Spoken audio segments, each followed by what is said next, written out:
Hello friends, आशा करते हैं आप सब अच्छे होंगे।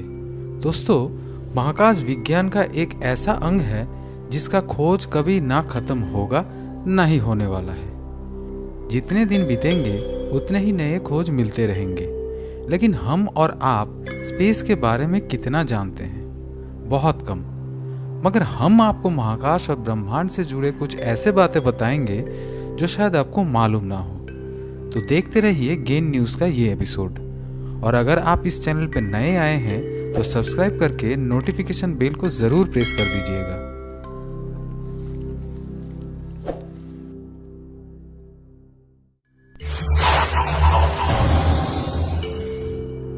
फ्रेंड्स, पृथ्वी में हम जितना भी आवाज़ सुनते हैं उसका सबसे बड़ा कारण है वायुमंडल। वायुमंडल साउंड तरंगों के परिवहन में काम करता है। एक जगह से दूसरे जगह आवाज़ वायुमंडल के सहारे ही चलता है। मगर इसका ठीक उल्टा है महाकाश में। स्पेस में कोई वायुमंडल नहीं होता। इस कारण वहाँ एकदम शांत परिवेश है और कोई ग्रेविटी ना होने के कारण कोई भी वस्तु या फिर इंसान तैरते रहते हैं। किसी भी स्पेस शिप के साथ अगर एस्ट्रोनॉट्स बंधे ना हो तो महाकाश में खो जाएंगे और उनको ढूंढना नामुमकिन हो जाएगा। हाँ, और एक बात, आप लोगों को लग रहा होगा कि अंतरिक्ष यात्री पृथ्वी से तब कैसे संपर्क करते होंगे। तो चलिए इसका जवाब भी दे देते हैं। रेडियो तरंगों से। रेडियो वेव के सहारे अंतरिक्ष यात्री धरती में बने स्पेस स्टेशन के साथ संपर्क साधते हैं। हम सबको पता है कि बुध यानी मरकरी ग्रह सूरज के नज़दीक है, तब ज़रूर इसका तापमात्रा अन्य ग्रहों के मुकाबले सबसे ज़्यादा होगा। लेकिन ऐसा नहीं है। मरकरी में वायुमंडल प्रॉपर ना होने के कारण सूरज से निकला तापमात्रा वहाँ नहीं रुकता, बल्कि वापस फैल जाता है। सौरमंडल में सबसे ज़्यादा टेम्परेचर होता है वेनस में। शुक्र ग्रह में कार्बन डाइऑक्साइड होने के कारण सूरज से निकला गर्मी वायुमंडल के अंदर ही रह जाता है, बाहर नहीं निकल पाता। इसके कारण वहाँ तापमान 462 डिग्री सेल्सियस रहता है, जो कि सौरमंडल का सबसे गर्म ग्रह है। दोस्तों, धूमकेतुओं को देखना किसे नहीं पसंद है। हमारे स्कूल में हेलेस कॉमेट के बारे में सुना था। उसके ऊपर हमारी उत्सुकता तभी से बढ़ी। लेकिन अपने आंखों से देखने का सौभाग्य शायद हम कम लोगों को मिला होगा, क्योंकि ये सामान्य धूमकेतु नहीं है। हर 76 वर्ष बाद ये पृथ्वी से दिखाई देता है। पिछली बार इसको 1986 में देखा गया था और अगली बार 2061 और 2062 के बीच किसी एक समय देखा जा सकता है। सूरज हमारे सौरमंडल के केंद्र में है और इसी को चक्कर लगा रहा है पृथ्वी और सब ग्रह।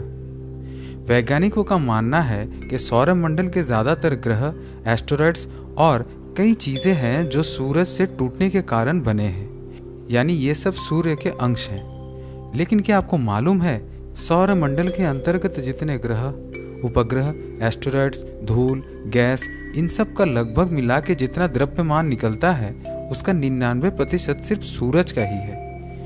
इसी के कारण सूरज का ग्रेविटेशनल फोर्स ग्रहों के ऊपर इतना ज़्यादा काम करता है। ब्रह्मांड कितना विशाल है इसका अंदाज़ा लगाना मुश्किल है, और इस ब्रह्मांड में कितने आकाशगंगाएं हैं ये भी खोज के विषय है। लेकिन कुछ के बारे में जानकारी लगाया जा चुका है, जैसे कि एंड्रोमेडा, मिल्की वे, वर्लपूल और कई गैलेक्सीज। इनमें से मिल्की वे गैलेक्सी में है हमारे मध्यम वर्गीय तारा सन। खोजकर्ताओं के मुताबिक अब तक 125 बिलियन गैलेक्सीज को देखा जा सकता है या फिर इनके बारे में पता लगाया जा सकता है। और हमारे मिल्की वे आकाशगंगा में 100 से 400 बिलियन तारे हैं। पृथ्वी से सबसे नज़दीक में स्थित स्पाइरल गैलेक्सी है एंड्रोमेडा गैलेक्सी। एंड्रोमेडा जैसे कुछ और गैलेक्सियों के बारे में आपको हमारे इस चैनल में मिल जाएगा। अब आते हैं पृथ्वी से सबसे दूर में स्थित गैलेक्सी GN-Z11 पे। ये सप्तर्षि तारा मंडल के अंतर्गत हाई रेडशिफ्ट आकाशगंगा है, जो 32 बिलियन लाइट ईयर्स दूरी में स्थित है। करमान लाइन एक ऐसा अंतर्राष्ट्रीय मान है जिससे पृथ्वी का वायुमंडल और अंतरिक्ष में सीमा और उनके बीच का फासला नापा जाता है। फेडरेशन एरोनॉटिक इंटरनेशनल के मुताबिक सी लेवल से 100 किलोमीटर ऊपर वाले रेखा से करमान लाइन शुरू होता है, लेकिन नासा और यूएस एयरफोर्स इसे नहीं मानते। उनका ये नाप समुद्र के जलस्तर से 80 किलोमीटर ऊपर में से शुरू होता है। अंतरिक्ष में वायुमंडल नहीं है, लेकिन अंतरिक्ष का तापमान है।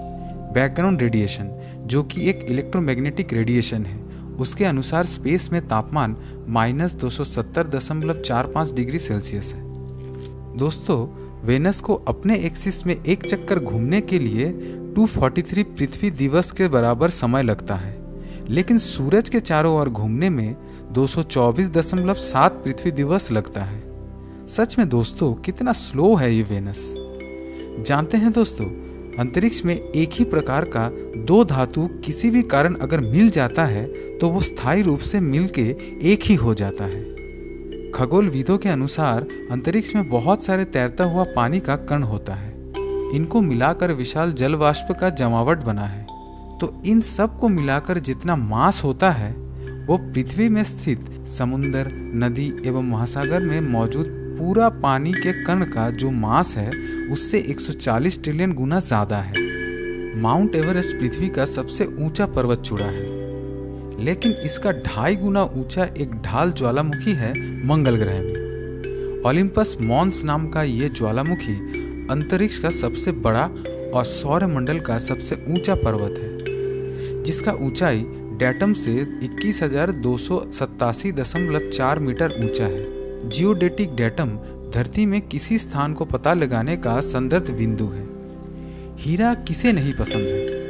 हम और आप सबको हीरा पसंद है, परंतु सोचिए हीरो का अगर भंडार आपको मिल जाए तो आप क्या करोगे? इतना सोचिए मत दोस्तों। वो खजाना पृथ्वी से दूर और एक बहिर्ग्रह में है। 55 कैनक्राई ई नाम से एक्सोप्लैनेट 30 अगस्त 2004 को खोजा गया था। अधिकांश भाग कार्बन से बना इस बहिर्ग्रह में मौजूद 1/3 पदार्थ का द्रव्यमान, तापमान और दबाव के कारण हीरा में परिवर्तित हो चुका है। 55 कैनक्राई ई नाम का बहिर्ग्रह 55 कैनक्राई ए नाम से बना एक तारा का चक्कर लगाता है और सबसे पहला खोजे जाने वाला ये महापृथ्वी का व्यास हमारे पृथ्वी से 2 गुना ज्यादा है।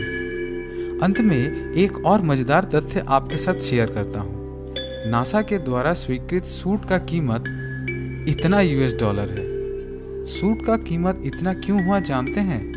बैकपैक और कंट्रोल मॉड्यूल के कारण, जो कि इन पूरा कीमत का 70% है। तो दोस्तों, ये था आज का फैक्ट्स। फिर मिलते हैं अगले एपिसोड में, लेकिन जाने से पहले वीडियो को लाइक और शेयर करना ना भूलें। धन्यवाद।